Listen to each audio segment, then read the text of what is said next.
All right. Season 2 of the podcast took a long break during our basketball season. I just honestly didn't have time to do it. And I was missing it though.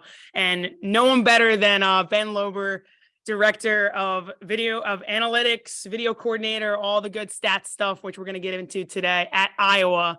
So Ben, I just actually, before we hopped on, where have you guys been at since the season ended? Give me what's a day in the life look like for you right now? Postseason stuff, if any. Just give me a little rundown of what we kind of just talked about right before we hopped on. Yeah, the girls are getting some rest. They got to do 2 times lifting per week. Staff obviously got a little bit of a rest. Got a little couple vacations in and got a little postseason stat meeting and kind of talked about that. And then obviously we're pretty excited to go into next year. They're trying to work recruiting and everything. We still have one scholarship open. So definitely on the way and definitely having another great season with 3 returners that have played over 100 games. So that's very, very true. Monica, I will miss though. Monica, yes. I will miss. Talk to me. So you said staff retreat. What did that kind of look like? Obviously, you can't share the very fine details, but can you kind of outline what does that look like for someone, who maybe hasn't had that as a part of their staff? What was the organization of that like? Yeah, so we went over anything and everything from new jerseys, off-season workouts, to the basketball side of it. And obviously basketball was a little longer, but our Dobo got great. We're doing some locker room changes. So she was presenting all those ideas literally from point A to point Z. We kind of went over it. We got to go to one of our assistants' houses. She definitely wanted us to have us over and kind of just go from there and just kind of having a day away from the office talking about things. So it was a one-day thing and everyone was just prepping. Okay, any idea that you want to bring to the table? Let's shoot, and then everyone's just kind of chiming in a little bit, not super organized, but more okay, what are some thoughts, and then building on that. We had an agenda, but within those agendas, definitely you had the stories. Jan Jensen definitely likes to tell some stories from here and there. Right. So definitely had some fun stories. And then I think there's going to be at least a meeting 2. We didn't get through everything and there's some other things to bring to the table, but hopefully there's not a meeting 3. So anything specific on the analytics side that you're thinking about maybe going into next year, or something that you thought went well this past season that you want to continue, that you'd be willing to share? I honestly want to dive into Caitlin. I think Caitlin's an extraordinary player. I started it already looking into some of her stats between wins and losses, noticing she actually averages 2 less rebounds and assists and losses than wins. Just throwing that out there. So Caitlin, if you see this, we'll definitely have a talk about it. But yeah, that's kind of what I'm going into right now. So nice. No, that's cool stuff. So obviously just wanted to get a sense of where you guys have been at since the postseason, since it all ended. I mean, it wasn't that long for you guys. A lot of teams, we've been watching from our couches for over a month or so and watching all the incredible stuff that you guys have done over there at Iowa. Can you just talk about the buzz and the atmosphere around Iowa women's basketball? Obviously with Caitlin there, it's been, since she's been a freshman, and you guys have had great seasons leading up, but just now finally getting that Final Four and reaching there. Can you just dive into kind of what that was like, and the atmosphere, the fans, just that entire experience of going to a Final Four? Yeah, so luckily enough, they've already won a Big Ten. They've won a Big Ten tournament. So luckily enough, I was able to experience a Big Ten tournament. I was the only one on staff that hasn't experienced it. But thankfully, no one has experienced the Final Four. So it was kind of cool to do that with them and kind of enjoy that process. But I mean, the fans, I think we have the best fans in America. I know we were 2 in attendance, but if you look at the whole season, the away games were the biggest things. Away teams averaged 4,000 more fans when we came to town and played. Not only just from Minnesota, but we're talking about Penn State. We didn't get to go to Rutgers. Maryland had an increase. Just the fans. Our tournament games, Big Ten had the most fans ever with 10,000 in Minnesota. Obviously, it's only a 3.5, 4-hour drive, but still crazy. Seattle, Dallas, nothing changed. It was amazing. Just on that, what are some things that you guys do? And obviously you're probably working with marketing and the alumni relations and all that kind of stuff, but how important and how much of an emphasis is that for your coaching staff, the players, to really connect with the fans and engage? It's not like they just come and show up. Do they get more access to the players, maybe in stuff, behind the scenes, before games, after games? Can you shed some light on some of that? Yeah, honestly, it's the players doing it on their own. Okay. Caitlin will come out multiple times, and we have managers lining up, kind of being her security because we can't travel the security to Penn State and everything. But the players actually do a really well job of coming back out. Nebraska, they knew it was 14,000 people, and I want to say at least 6,000 were Hawk fans. So they came back out. They waited for probably 30 minutes. Nebraska was trying to kick people out. They're like, "Is Caitlin coming back?" And we're like, "Yes, she'll come back. She'll sign. She'll do autographs. She'll take photos." So a lot of it's on the athletes themselves, but also Bluter has been here for 20, next year's her 24th year. We play a fun style of basketball. We like to push the pace. We like to shoot threes. Yep. So it's just a fun little way that fans, even boys and girls, can look up to. So Yeah, and then they obviously all travel out for you guys as you're making your run in the tournament. So then you still have the home court advantage. Probably it felt like. Can you take us through like a couple of days of what kind of prep looked like throughout the tournament? Maybe like the Sweet 16 to the Elite Eight, just having that 1 day prep in between. Obviously, a little bit more time for the Final Four because you have that week in between. But kind of what did that look like in terms of day to day being on the road and prepping from your perspective personally, maybe kind of how your life changed and how maybe you were on the clock, 24/7, it felt like, and then how the staff presented the information to the girls and kind of how that all went down. So luckily enough, in my position from the Sweet 16 to the Elite Eight, I had one game in between, so I didn't have to worry about just that game specifically. Obviously, Final Gotcha. Four, I was worrying about all the other games. But once that game was done, I want to say we played. I don't remember if we played first or second. There were so many games. But Yeah. once that game was done, I had it to an assistant who had the scout, and they would be able to pull anything they needed right then and there. Before I want to say we played first or second in Seattle, so that we had everything already. We were able to see who we were going to play if we won. So I already had that on a coach's laptop before we even played. So my job Got from it. there was kind of my job is done. If they need anything else after the game, obviously I'll help them. But then I was really focused on our game and getting everything we needed. So I was more worried about us obviously winning at that point, and then kind of keeping tabs on the others, making sure, because there was two other games going on the same day as us. So I had to make sure who won. How am I going to get this game? Can I start downloading it right now while I'm at good Wi-Fi in the arena? That's key for me. The Wi-Fi in the hotels lacked from place to place, but if I could get it on the arena Wi-Fi, that was the key. Got it. So is it just you, or do you have a group of GAs or students that are also assisting you on the road as well? I have six managers. Okay. Luckily enough, at Iowa, they actually get a scholarship. It's very small, but they actually get a little piece of a scholarship. Nice. Okay. They all know how to code. If I need them, I'm like, "Hey, you're coding this game." So Was that something you taught them, or was that a requirement for this? Hey, if you want to be a manager here, you need to be self-taught and kind of figure that out. so the last video coordinator taught them, and I kind of came in, changed some things up because I didn't want our assistant coaches doing more than what they needed to do. So they already knew how to do offense, defense, blah, blah, blah. But I'm like, hey, you just have to record who shoots it. If they make it, they miss it, they get an offensive rebound. Pretty elementary stuff compared to everything you can do in sports code. So I was like, this is what we're doing. It's going to take you probably 20 more minutes, but it will save them time. And that was the real key for me. No, I love it. I want to dive into the finer details of this because the video stuff I absolutely love as well. And it's funny. So we still use Synergy, the Max editor.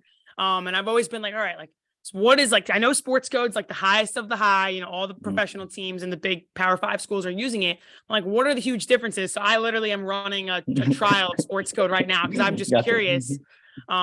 And just being pretty advanced at Synergy and the Max editor and tagging and we call it tagging on Synergy. Yeah. It all seems pretty similar. So I'm not like, oh my gosh, this is so much different. I'm sure that I've been using it for 4 days. So I'm sure there's plenty of features that separate the two, but kind of talk me through your workflow of, okay, you figure out who you have to get the scout of and what kind of information you're kind of gathering. And maybe, does every assistant want a little bit something different?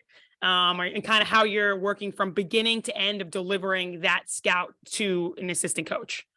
Yeah, definitely. So it starts out early games in the season. You can't get all the games that the coaches want. So usually I'll talk to each coach. How many games do you want in the beginning of the year that lead up to it? Right. Now, there is some weird instances where Northwestern plays a zone. We don't play a zone like that. So if it's one of the couple games they want, I'm going to be like, hey, they play Northwestern. Do you want this game? Sometimes they'll say yes. There was one time they played Northwestern twice, and they were like, I don't even want that second Northwestern game. Not going to help us at all. Right. And so I'll basically on my whiteboard, I'll have the last whatever games I give them, and then I'm keeping track. This is the date. Can I live code it? Is it during the day? Big Ten does some Saturday, Sundays. We might be practicing. Can I get a manager to be coding? That way we come out of practice, they have the game right away. So the biggest thing for me is trying to get the games when they need it. Not everybody wants the game right away, or if they have things doing. It's great. I'm a night owl. I don't really like to be in the office that early. So if I can push it to 10 or 11, I will. But we have a good system. Our special assistant actually breaks down a lot of film for us, and she's a morning person. So if there's a game at 7 and I can do it at home, I'll do it at home. I'll upload it to our server. She comes in at 6, does her workout in the office by 7, breaking down that game. She probably already has it done before I'm in the office. So it's a quick little turnaround, but it's a perfect system because of that. If there's multiple games going on, I'll give managers laptops. There was one manager that knew how to download a game, kind of give it to them, put it on their computer. So I'd be like, hey, they all live together. There's 3 of them that live together. I'd be like, hey, here's a laptop. This is the game I need. Can I get it before practice? We also had an injured manager, which was pretty critical. Obviously not ideal, but injured manager, running still providing value. Running scoreboard, being able to code. He would usually be able to get a game done during practice. So if I was in a pinch or something ran late, was able to code during practice, I'd be able to give that film to a coach. So definitely faster the better, but not always. So are you like working for you're giving every assistant, right? Whoever's scout, I'm assuming they rotate scouts. You're not just working with one, you're responsible for each assistant. Do they all kind of want the same thing? Like, are they all going, hey, Ben, put the full game on? Because I know in Synergy, like I like to look full game, of course, but I also value clips a lot, like looking at one side of the ball at a time. What is the big difference then between just getting it from Synergy, who's already tagged it up for you, they've already clipped it down, versus you doing all that work to now put it on? I'm just curious for my own sake of what is the big difference between what you're giving them between what Synergy has already made for you? I think the biggest thing is flexibility and doing what you want when you kind of want it. Synergy is like, here, this is what we give you. Now, if you want something different, you're searching through it. However, in sports code, you can kind of break it down. I can label zone or whatever. Obviously, I don't trust Synergy's zone tags. I agree with that. There's some that are suspect. Yeah. I also don't trust their transition. So it's like a love and hate relationship with Synergy. Got it. But I think you can go deeper into what specifically you want rather than that broad subject. So I can break it down closer to what the coaches want. And then I think labeling is kind of easier for coaches when you go to sports code, because you can kind of tab through real quick. You have your window, you can hit buttons. I definitely think the workflow is a little easier on sports code.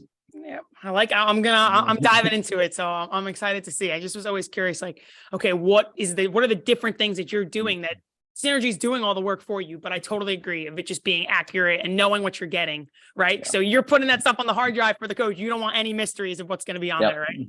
Yeah. No, that's good stuff. But yeah, I mean, I guess just the turnaround time, again, just going back to that though. So a lot of late nights, obviously in the tournament, just trying to prep for each game. How did your staff kind of break up the scouting? Was there any mention of a team beyond the game you're going to play throughout the tournament at all because of short prep time? I know a lot of coaches are like, hey, we're not going to talk about the next game until we win the game ahead of us. But then there's also the other side of the coin of some coaches who they might touch on something without really saying it to prepare for the game in advance. How did you guys kind of handle that? Yeah, so a prime example was Georgia. We were kind of thinking we'd play Georgia in that second round. That was a good one. Seeing that Florida State kind of had some banged up and people sitting out and kind of leading that into the tournament, knowing Georgia, luckily enough, we played UCF last year, which is the same coaching staff, brought some of the same players, knew Coach kind of that zone. Yep. So going into that, we kind of prepped for Georgia a little earlier in the week. Southeast Louisiana ran a couple easier sets, different things. Obviously didn't run a terrific zone that we kind of had to prep longer for. So we kind of threw some Georgia in there in the beginning without the girls really knowing. Well, they knew, but without fully. So they've seen it Right. before. We've practiced it. We beat Southeastern Louisiana that next day. We've already ran against the zone. We know what we want to do. We put in some new sets for it. So it wasn't anything, holy crap, they run the zone. We've never practiced it. Yeah. Which that was nice. Now, scouting for the tournament, I think every coach at least had 3-ish teams throughout the whole tournament. So Right. depending on who had the scout in the Big Ten, they would take that. So obviously we had one coach that had the Indiana scout, had Indiana on the other side. So we were prepared if that came. But pretty much everyone had a person, if not a person in our region or almost a person in all 4 regions. So then as it went down, for prime example, Stanford, we had a coach had Stanford. However, Ole Miss obviously upset them. Mhm. Quick turnaround for Ole Miss. Yeah. Luckily enough, Yeah. I had 2 games done for them in their conference tournament. So, and I was already live coding the Stanford Ole Miss game. So we only had to turn around 1 game for Ole Miss just in case Ole Miss won. So Yeah. It's funny though, because sometimes less is more, right? Like you have yep. less information. You just kind of go out there and play as opposed to, maybe some of the girls overthinking or whatever. Do you guys still do physical scouts? Is everything digital? Do you have, are you doing paper? Like, is it a lot of film? Is it 2 days worth of prep? Like in a normal, let's say the regular Big Ten conference play where you have maybe a couple more days to prep. What does that workflow kind of look like from, 2 days out to game day? Yeah, so we'll do paper scouts. So do we. We still keep it traditional. Players love paper scouts, and one of them is actually Caitlin. Caitlin loves a paper scout. In the NCAA tournament, we're only printing them out when we were on the road. We were only printing them out for coaches. I brought a printer with me just to print them out for the coaches. I would upload the scouts on their iPads. Caitlin comes to me and goes, "Hey, can I take your scout? I don't like it." On the iPad. And I was like, okay, I'll print another one. So wait, I have a question. I'm going to interject there. So Caitlin liked the paper scout. Yep. What would you say was like the consensus from the majority? Did it matter? Like it was either or? Yeah, I don't think it mattered. I know that she didn't really like using her iPad for the scouts. She didn't like writing, and she kind of wanted something different about the yeah. Okay. So we'll go 2 days out with the scout. We'll have film. Yeah. I'm trying to think if there's anything specific, but how long are your film sessions typically? I would say the first day would be 45 minutes. The next day is 15. And then each player, I usually send them. So I'll send them the whole sorter of what we show them. Right. And then I will also send them 2 games. Okay. So I work with the coach who has a scout kind of who's like us, who's most like us now. I don't think I ever sent Northwestern because we don't run that zone, the Blizzard defense, but we would kind of go in that order. And then Kate Martin was a film junkie. So she had a big matchup. She's like, I need to see more. I need to see more how they get their shots off. I need to see how. That's I awesome. Don't even remember when your players are that invested in, game to game of really figuring out the little nuances. That's good stuff. Do you guys do you just go from Sports Code, you send it to a Huddle link? Do you use Sports Code Huddle, or you use Just Play, or how do you guys kind of get everything to the players? Yeah. So Sports Code and Huddle kind of package. So it's a great they've done a really good job of making my life easier. I hit one button, it uploads the Huddle. I hit share, I hit athletes, I hit done. That's it. Yeah. That's pretty nice. Nice. That is good. So you mentioned earlier that you want to start, like you're obviously already started diving into Caitlin in terms of, just little stats and maybe little difference makers throughout the year. Were you kind of trying to do that as much as you could during the season as well? Whether it might have been, NCAA tournament, every team's going to be prepped. They know what you're running. They know what to expect. Just little advantages, little nuances, whether it's a blob, hey, I think she can get a shot here, or, this is how they play their pick and roll. There might be a little bit more space for her to get a pull up, whatever it might be. Were you able to have dialogue with her, maybe back and forth of some little things that you might have seen or that you could share with the staff that they shared with her, that she probably was watching herself as well? So that would be whoever has the scout and the coaches. So thankfully, as of right now, they didn't take any of my advice. Now I jumped in super late. I got hired September 12th, and it was basically feet on the ground. We're moving. Right. So a lot of it was, can you produce the same stuff that we had last year? Yep. So I kind of mostly, if I could do that and keep up, I'm good. a lot of changes are coming this year of Okay. different things, making things a little bit more efficient, making my time go a little faster, so I can do more things. But I think for the big part, our staff is had so many years in basketball. Our special assistant, Jan, our associate head coach, and Bluter have been working together for 30 years. So they kind of know the ropes, kind of been in the Big Ten. There's this crazy stat of how many Big Ten coaches they have faced in their time. I want to Yeah. say it's in like the 200s. It's something ridiculous. They have faced so many Big Ten head coaches. Yeah, Like, it's a well-oiled machine already, right? You're yeah, just trying to add some value wherever you can, and obviously, yeah, yeah. nice. No, that's good. That's good too. But yeah, were you self-taught for video stuff? Like, how did you, like, working backwards a little bit? I know Mhm. you went to Michigan State, manager there, then ended up at Canisius, and that's how we ended up connecting. You were GA at Canisius and doing video stuff on there from there, I'm sure. Maybe just for some aspiring GAs, video coordinators, people just trying to learn video, because it's kind of like you have to have that skill at this point. Were you self-taught? And you just mentioned becoming more efficient. What were kind of, just dive into that a little bit in terms of learning and then becoming more efficient so that you're not wasting time and you're understanding what's important and what's not.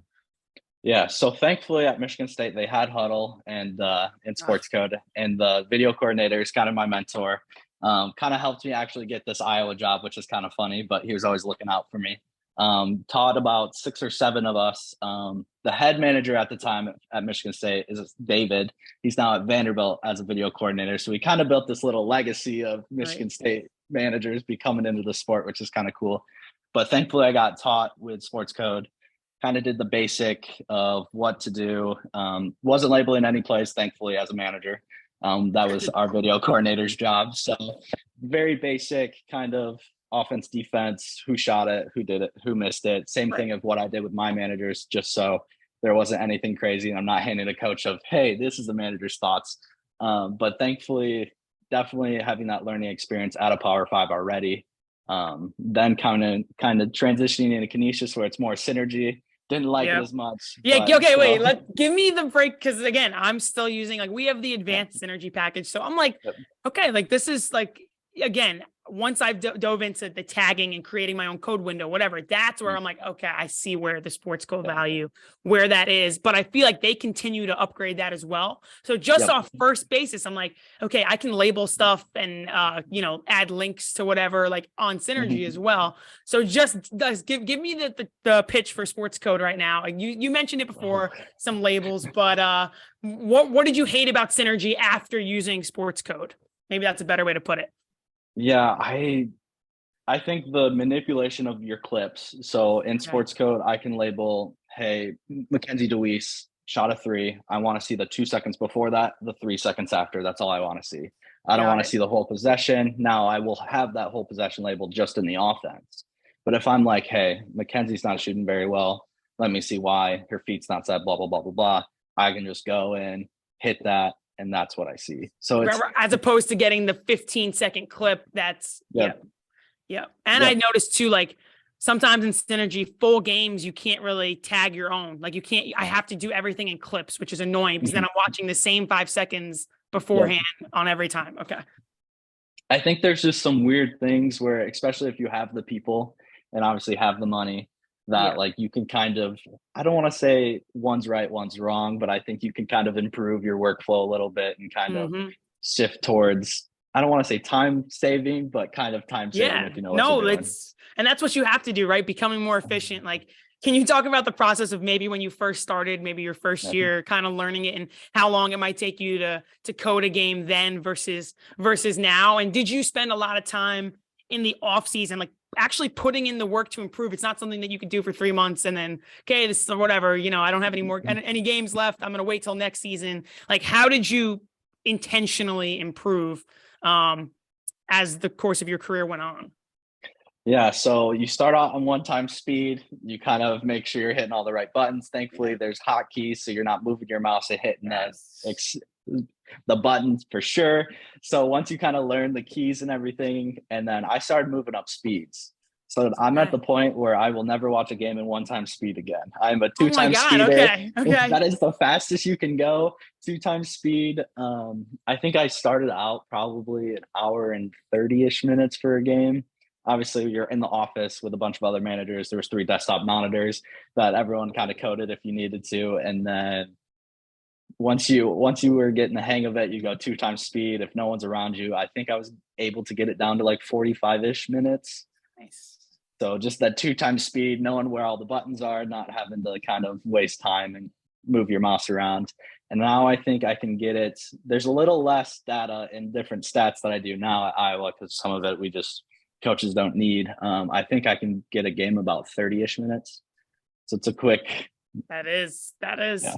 So what are the big stats that your staff at Iowa, like they has to know about?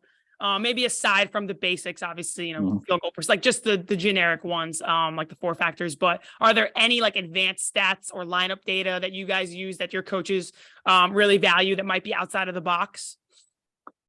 So with our starting 5, they played 100 some games together. There was not a lot of lineup, what we needed to do. It was kind of like, this is you our knew group. who was going to be in. This is the substitution pattern. Gotcha. Yeah. So this year I'm going to kind of mess with it more and kind of dive deeper. However, we got 3 people that have played 100 games together. So I don't know how much manipulation of that. So really, I think in year 3 is where I'm most excited for lineups and different things. Now, there might be a couple little things of, we have a lot of off guards. So it might be a couple different little things. Hey, if we move Kate Martin to a 4, have someone else as a 3 and kind of go smaller, that might be helpful. That sort of scenario for next year. But I think as a lineup as a whole, I mean, Caitlin's going to be our 1, Gabby's going to be our 2, Kate's going to be our 3 or 4, kind of. Yeah. Let me ask you this then. With having so much consistency in the lineups from game to game, was it way easier to value the sample size of whatever data you were getting? Like if you're not changing the lineups, so much game to game where there's only, limited minutes, because then everything's skewed, right? Whether it's like the garbage minutes at the end of the game. Can you just touch on that a little bit? Because I know like for a lot of coaches, it's like they see this one stat, like, oh, this person shot the ball so well from 3, they took 20 attempts on the year. Like, can you just kind of dive into that a little bit of the difference between like, what do you think enough sample size is to really trust a stat, and maybe kind of just deciphering between what's legit and what's not worth even, putting too much stock into? Yeah. So especially for us, we played 38 games. The starters played, I think, almost 1,200 minutes together. I think they played like 2/3 of the time. So that's all games, 2/3 of the time. I kind of filtered down by game. Okay. So there's some games our lineups for Dartmouth were going to be interesting. Our lineups for another team were going to be interesting. So even if it's just Big Ten or kind of petering it down to closer games rather than our Evansville blowout by 50, where we were just throwing a bunch of random lineups together. I think for me this year was anything above 100 minutes, which we only had 5 times plus our starters. Okay. So it was only like 6 different lineups that kind of even met the criteria. Right. Which is better though, because it leaves you with not a million things to choose from, right? Yeah. Yeah. And then relaying that information. So now you're doing some digging. Maybe there's something that jumps out at you that, is not normally just, some film that you put onto the coach's hard drive. It's a stat that maybe just because you were digging that you really noticed. How are you going into Coach Bluter's office, or maybe the assistants first, I'm assuming, and kind of sharing that info with them in a way that they can understand? Like, we're all of the assistants, and you can talk about this from every spot you've been at. Maybe there's coaches that aren't as analytically driven, or like you're explaining numbers and they're like, can you explain this to me in layman's terms, like a little bit more? Kind of translating the basketball, the data term, the analytics terms to basketball terms. Yeah, I think every spot I've been at, they understand analytics and basketball are trending. So it's not like I don't want to deal with the analytics side. Right. You didn't have to like do convincing on that side. Okay. Yeah, I do think analytics isn't 100%. I mean, if Caitlin shoots 6 of 6, she's above the numbers. Analytics won't tell me anything better.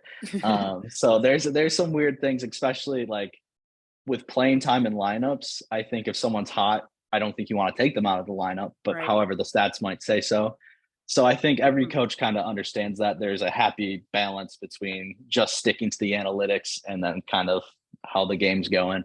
But honestly, I'm a big fan of charts. I think charts, if you can throw it in a chart, make it color coordinated, kind of see how that goes. I think it's a lot more visually appealing. You can kind of see it. And then any kind of stat that I do it's in a chart or it's in a normal stat book in an Excel. If you can make it color coded, so if it's above 50 or whatever your middle is, it's green. If it's below, it's red. And if it's not, it's kind of normal. So you can kind of see right off the bat of like, you don't have to decipher what's good, what's bad. You just be like, oh, green's good.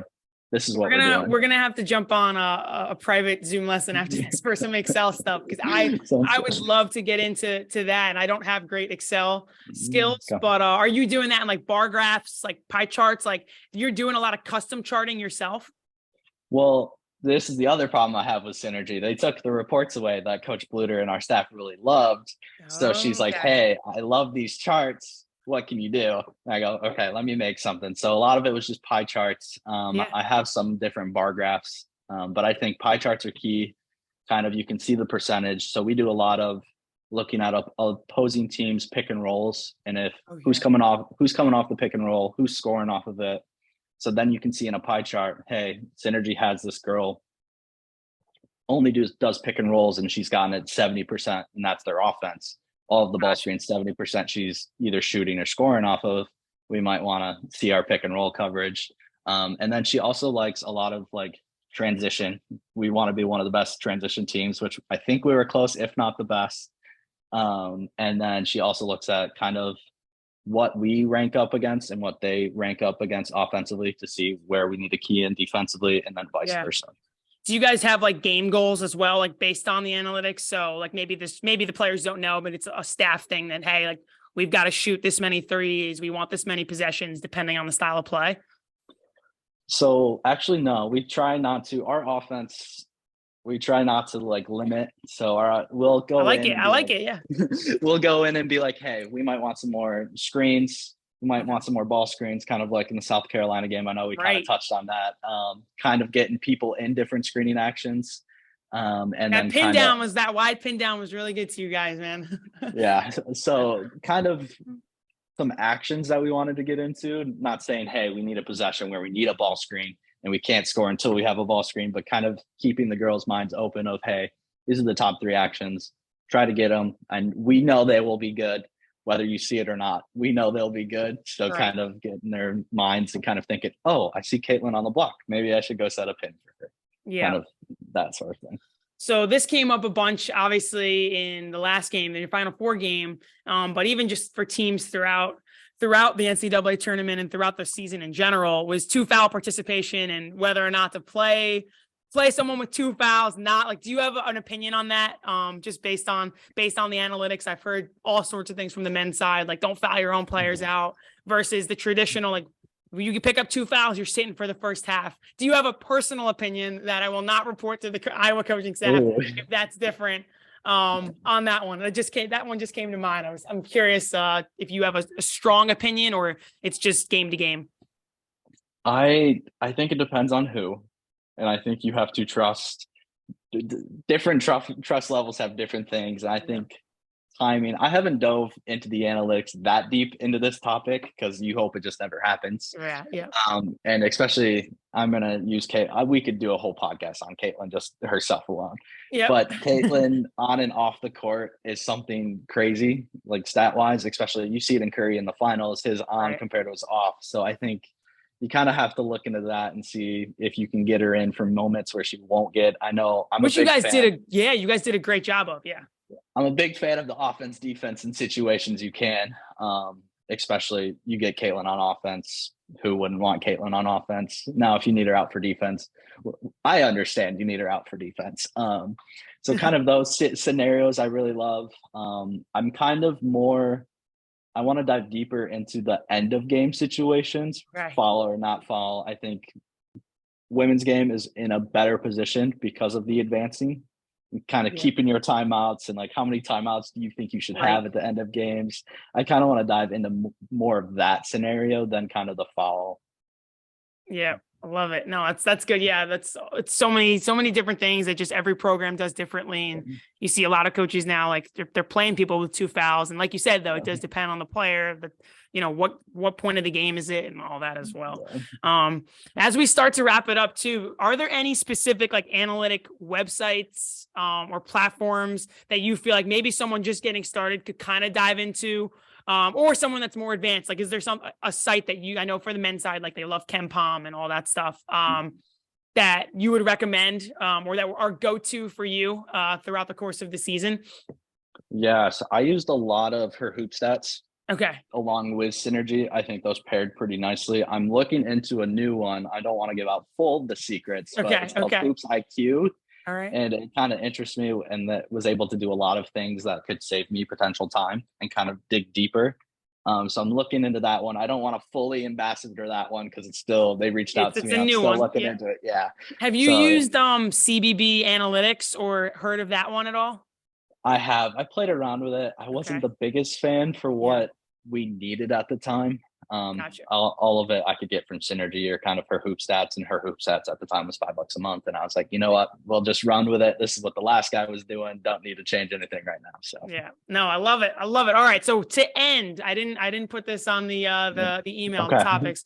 We're going with quick hitters. So just some kind of rapid fire, 5 questions for you just to end it. So first thing, are you a podcast or a book guy?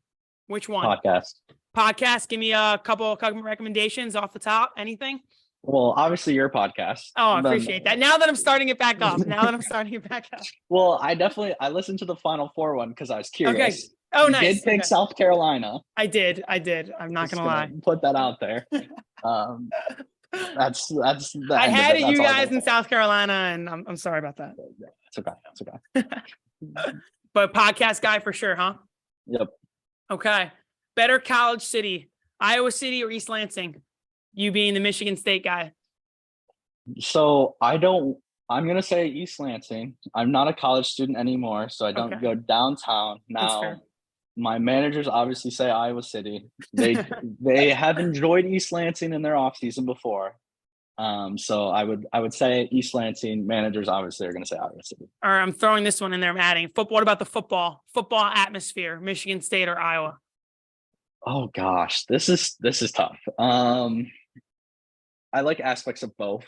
I think Kinnick it's taller in a way, shorter distance, so it gets louder. Our recruit section's right in the middle of student section, so that's pretty interesting. And we've had some fun experiences definitely with the students getting rowdy. Yeah, so Michigan State has a couple other things, but I want to say Iowa, especially with the wave being in that student section. Obviously a normal fan doesn't get that experience, but definitely. Nice. Like it. Coach Bluter's biggest pet peeve. Ooh. You can give a couple if there's just something that, us from the outside would never know that bothered her, that she wouldn't be mad at you for sharing. I can't even think of one. Okay. We might have to go back to that one. Okay. All right. Think about that one. Overrated or underrated Anchor Bar wings?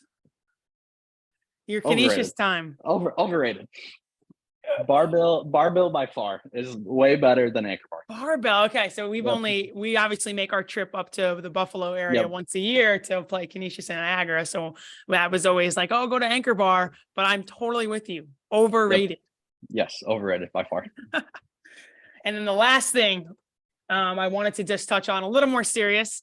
How are you continuing to kind of grow this off season, like in the video space? Is it off season projects, something that maybe you've done throughout the course of your career? Like every summer, this is how I'm making sure that I'm getting better. So like for younger coaches, GAs, everyone that's trying to break into the business a little bit.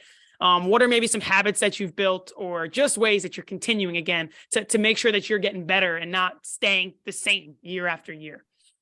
Yeah, I think luckily enough, I'm in a position where I have a lot of things I want to change, kind of make things more efficient, kind of looking back on what I did during the year. And thankfully I have Huddle as a resource to be like, hey, look at my stuff. What can I do better?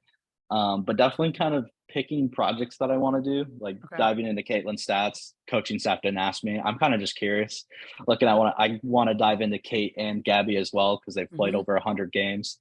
Fun fact, I was actually a manager when Megan Gustafson was getting her jersey retired. Got to play against Kate, Gabby, McKenna, and Monica on the same floor. I have a photo. Oh my God. Left, obviously not on the bench that I am right now. So kind of a fun little thing, but definitely wanting to pick projects that would interest. And obviously if something comes up that's interesting, showing the coaching staff, but even if they don't see it, kind of just having a fun project and kind of doing some different things. Yeah. I will. Did you notice this above me?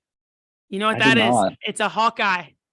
That was in Okay. 2017. We played out in Iowa. And we did not win that game, but we held on tight. So through 3 quarters, but that Gotcha. was my all tournament team, a humble brag right there, trophy from Gotcha. our game out in Iowa. That was before Caitlin Clark's time, thank God. So How many fans were there was the real question. it was packed. It was a tournament. So we played Iowa, Missouri. I'm trying to remember because it was 3 games. I can't even remember who the maybe like Ball State or something. But yeah, it was packed. It was a really cool experience. We went out to Iowa that year, went out to Michigan State that year. That game I just want to forget about. But the Iowa game we hung on. So I was supposed to say the Michigan State game. I can't remember anybody from Iowa. The Michigan State game, you wouldn't have played against aerial powers yet. no, it was the point guard. It was Tori? Jankoska? Yeah, Tori. Okay. Yeah, we played a home and home with them. It was so that was interesting. Yeah, it wasn't our best showing out there, but always fun to make those trips out and see like you said the fans, the experience, the atmosphere, all of that is unreal. Yeah. So Ben, thank you so much for coming on. You're starting off season 2. I know people are going to love this episode just to get some behind the scenes, obviously of the crazy season, the successful season that you guys had.